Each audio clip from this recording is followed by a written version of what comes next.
അനുസ്മരണ ഭാഷണത്തിന് വേണ്ടി ഖാദർ മുസ്ലിയാർ അജ്ജാവര ചെറിയ ഒരു അനുസ്മരണ ഭാഷണത്തിന് വേണ്ടി ക്ഷണിക്കും.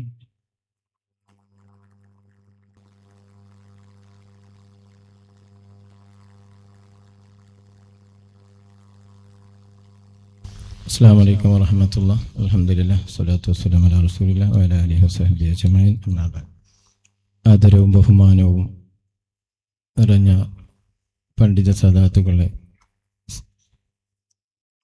എൻ്റെ മുമ്പിലിരിക്കുന്ന സ്നേഹനിധികളായ മഹത്തുക്കളെ, ഇവിടെ വലിയൊരു പ്രഭാഷണം നടത്തേണ്ട ചുറ്റുപാടല്ല നമ്മുടെ മുമ്പിലിരിക്കുന്നത്. കാരണം ഞാനും നിങ്ങൾ മാത്രമായിരുന്നെങ്കിൽ നമ്മൾ കുറച്ച് സംസാരിക്കാമായിരുന്നു. കാരണം ഇവിടെ ശൈഖുന ഉസ്താദുണ്ട്, സയ്യിദ് തങ്ങളും അവരുമുണ്ട്. അവർ ഉസ്താദിനെ കുറിച്ച് ഒരുപാട് കാര്യങ്ങൾ അറിയുന്നവരാണ്. ഉസ്താദിനെ കുറിച്ച് എല്ലാം ചുറ്റുപാട് അറിയുന്ന രണ്ട് മഹത്തുക്കളാണ് നമ്മുടെ മുമ്പിലിരിക്കുന്നത്. അവരെ മുമ്പിൽ വെച്ചിട്ട് വലിയ പ്രഭാഷണം നടത്തുക എന്നത് തന്നെ വളരെയേറെ ഇത്ര ഒരു ഉചിതമായ കാര്യമല്ല. വിളിച്ചത് കൊണ്ട് എൻ്റെ ഏറ്റവും സ്നേഹം നിറഞ്ഞ, ഞാൻ ഏറെ ബഹുമാനിക്കുന്ന, ഞാൻ ഏറെ സ്നേഹിക്കുന്ന ബഹുമാനപ്പെട്ട ഉസ്താദിൻ്റെ 1-2 കാര്യം പറഞ്ഞ് മാത്രം നിർത്തുകയാണ്. കൂടുതൽ ഞങ്ങൾ അനീഫ് അസ്നവി വ്യക്തമായി പറഞ്ഞു.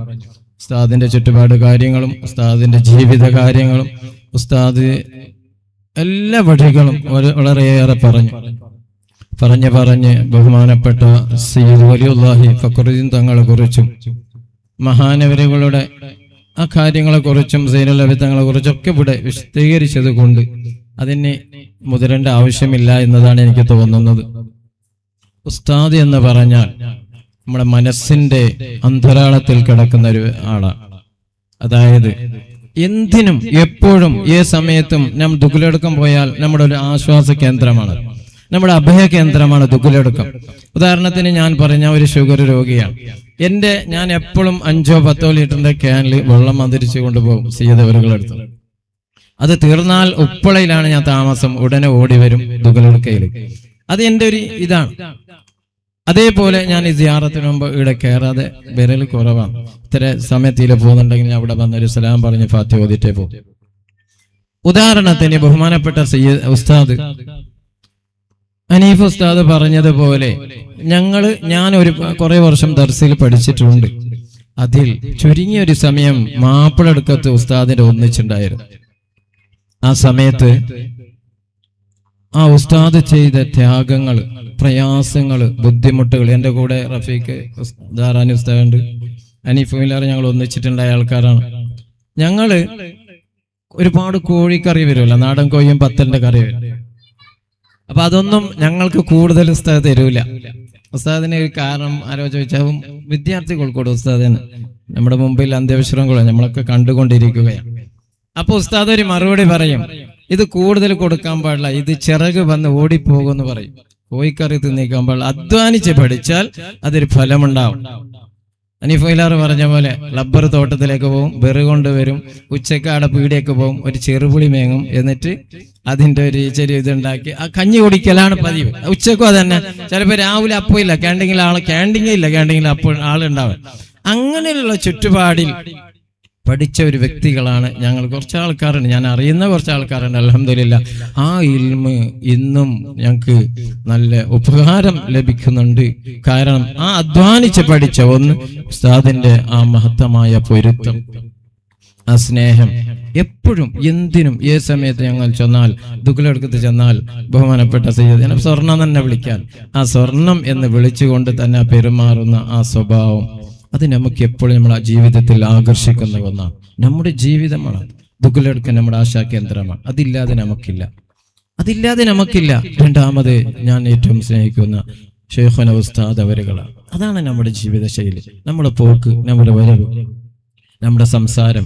അവരുടെ ആ ജീവിത ശൈലി ഒന്ന് കണ്ടുപഠിച്ചാൽ അതന്നെ നമുക്ക് മതി. നമ്മുടെ ജീവിതത്തിന്റെ നന്മയിലേക്ക്, നല്ല നിലയ്ക്ക് ഏത് രൂപത്തിൽ ഞാൻ പോകണമെന്നറിയാൻ. ഞാനൊരു പ്രാവശ്യം, എൻ്റെ മോന് ഇപ്പോൾ +2 ഒക്കെ കഴിഞ്ഞിട്ടുണ്ട്. ആ കുഞ്ഞ് ചെറുതുണ്ടാകുമ്പോൾ ഒരു പ്രാവശ്യം പുത്തൂർ കൊണ്ടുപോയി അഡ്മിറ്റ് ആക്കിയിട്ട് പിന്നെ എന്തെങ്കിലും സുഖാന്നില്ല. ഞാൻ വിചാരിച്ചു സീത ഉസ്താദിൻ്റെ അടുത്തേക്ക് കൊണ്ടുപോകാൻ. അങ്ങനെ പിന്നെ ഡോക്ടറോട് പറഞ്ഞ് റിച്ചാർജ് ഡോക്ടർ ഇനി വേണ്ട, ഞാൻ പോകുന്നു പറഞ്ഞു. അതില്ല, സുഖമായിട്ടില്ല, പോകാൻ പറഞ്ഞില്ല, ഒപ്പിട്ട് തരാമെന്ന് പറഞ്ഞു. ഞാൻ കൊടുത്തു. ഞാൻ സീത അന്ന് ബൈക്കാണ്, നമുക്ക് കാർ ഇതൊന്നുമില്ല, ബൈക്കിൽ ഞാനും ഭാര്യയും 2 കുട്ടികളും സീത ഇവിടെ കൊണ്ടുവന്നു. ഉസ്താദിനോട് പറഞ്ഞ് ഇങ്ങനെയുള്ള സംഭവമാണ്. കാതറേ ഇനി അതും ഉണ്ടാവില്ല, നീ ഒന്ന് പേടിക്കേണ്ടെന്ന്. അന്ന് മുതൽ ഇന്ന് വരെ ആ കുട്ടിക്ക് അന്തൊരു സുഖം ഉണ്ടായിട്ടില്ല, അൽഹംദുലില്ലാ. ഇങ്ങനെ എത്ര സംഭവങ്ങളുണ്ടറിയാം ഉസ്താദിന്. നമുക്കിപ്പോൾ ഒരു ഖുത്ബിയത്തിന് നമ്മൾ സീനുലബി തങ്ങളൊരു ഖുത്ബിയത്തിന്റെ ഓർമ്മയാണ് കുറേ വർഷങ്ങൾക്ക് മുമ്പ്. തങ്ങളെ കുറിച്ച് ഒരാൾ പറഞ്ഞു, മുമ്പിൽ വെച്ച് പറയുന്നു, തങ്ങളെ കുറിച്ച് നമ്മളെ നാട്ടിലൊരു ഒരാൾ പറഞ്ഞു, അയാൾ ഖുത്ബിയത്ത് ബിയെ തീർത്തിട്ടൊക്കെ പോകുന്നതിൽ കുറച്ച് ചെല്ലുന്നത്. അവനൊരു പ്രാവശ്യം നമ്മുടെ അമ്പാച്ചന്റെ വീട്ടിലാണ് ഉണ്ട്, അങ്ങനെ ഒരു പ്രാവശ്യം മുപ്പറ ഖുത്ബിയത്തിന് വിളിച്ചു. കുറെ വൈകിട്ട് തന്നെ തുടങ്ങി. ഖുത്ബിയത്ത് നിർത്തിയില്ല, അങ്ങനെ സ്വബിയാവാനാകുമ്പോൾ നിർത്തി. അന്ന് അവരെയും ആ ഖുത്ബിയത്തിലേക്ക് പരാതി പറഞ്ഞ ആൾക്കാരുണ്ടാൽ അവരെയും ആ സദസ്സിലേക്ക് വിളിച്ചിരുന്നു. അന്ന് മുതൽ അവർ പിന്നെ പറഞ്ഞിട്ടുണ്ട്, ഇനി ഞങ്ങൾ ആ ഖുത്ബിയത്തിലേക്ക് വരില്ല.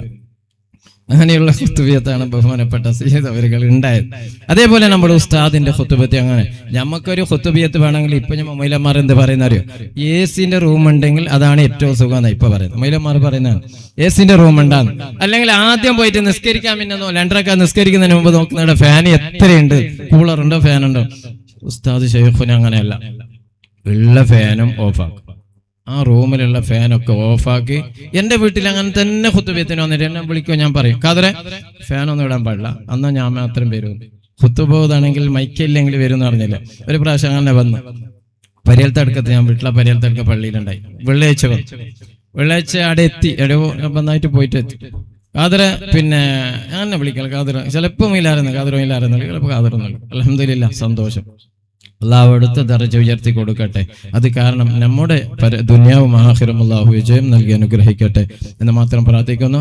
അപ്പോൾ ആ പരിയൽ തടക്കത്ത് വന്ന ഉസ്താദിനോട് പറഞ്ഞു, പിന്നെ ഇവിടെ ഖുത്ബ എങ്ങനെയാന്ന് പറഞ്ഞു. ഞാൻ മൈക്കൽ ഉസ്താദ്, അപ്പൊ ഞാൻ ഇടയ്ക്ക് ഖുത്ബക്ക് പോകണമെന്ന് പറഞ്ഞു.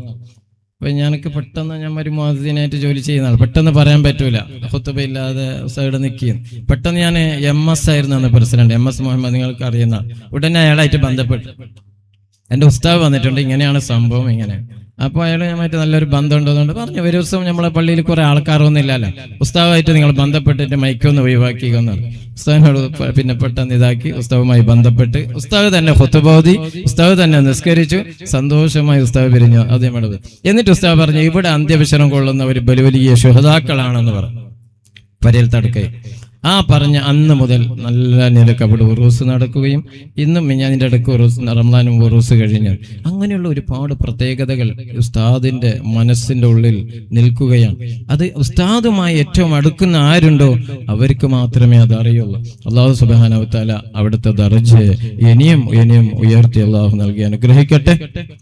നമ്മുടെ ഈ വേദിയിലുള്ള പണ്ഡിത മഹത്തുക്കൾ, സാദാത്യങ്ങൾ, അള്ളാഹു അവർക്കൊക്കെ ആഫിയത്തുള്ള ദീർഘായുസ്സ് അള്ളാഹു അവന്റെ ത്വഅത്തിലായി പൊരുത്തത്തിലായി നൽകി അനുഗ്രഹിക്കട്ടെ. ദീനിന് വേണ്ടി ഒരുപാട് കാലം ഓടി നടക്കാനും അത് കണ്ട് നമുക്ക് സന്തോഷിക്കാനും അള്ളാഹു തൗഫീഖ് നൽകട്ടെ എന്ന് മാത്രം പ്രാർത്ഥിച്ചുകൊണ്ട് ഞാൻ നിർത്തുന്നു. വആഖിറു ദഅ്വാനാ അൽഹംദുലില്ലാഹി റബ്ബിൽ ആലമീൻ. അസ്സലാമു അലൈക്കും വറഹ്മത്തുള്ളാഹി.